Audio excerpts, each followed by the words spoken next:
Со средби со помали групи граѓани во Ајова, каде на почетокот на 2016-та ќе се одржи првото партиско гласање, Хилари Клинтон и официјално ја започна кампањата за претседателската номинација од Демократската партија. I'm getting ready to do something too. I'm running for president. Кампањата започна на социјалните медиуми со видео снимка каде фокусот беа обичните американци и предизвиците со кои што се соочуваат. Американците се изборија назад од тешките економски времења, но не им е лесно, зашто ситуацијата оди во прилог на оние на врвот. На обичните американци им треба некој што ќе се бори за нив.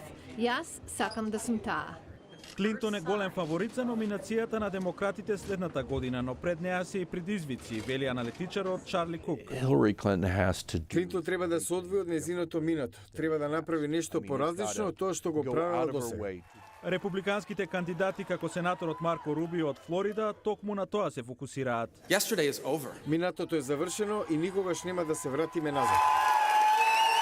Рейтингот на Клинтон драстично се намали заради контраверзата со нејзината електронска кореспонденција додека била на функцијата државна секретарка, зошто употребувала приватна наместо службена имейл адреса.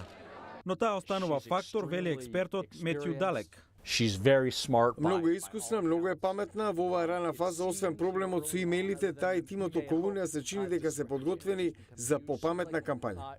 Како нејзини предизвикувачи од Демократската партија во моментов се појавуваат поранешниот гувернер на Мериленд Мартин Омали, поранешниот сенатор од Вирџинија Џим Веб и независниот сенатор од Вермонт Берни Сандерс.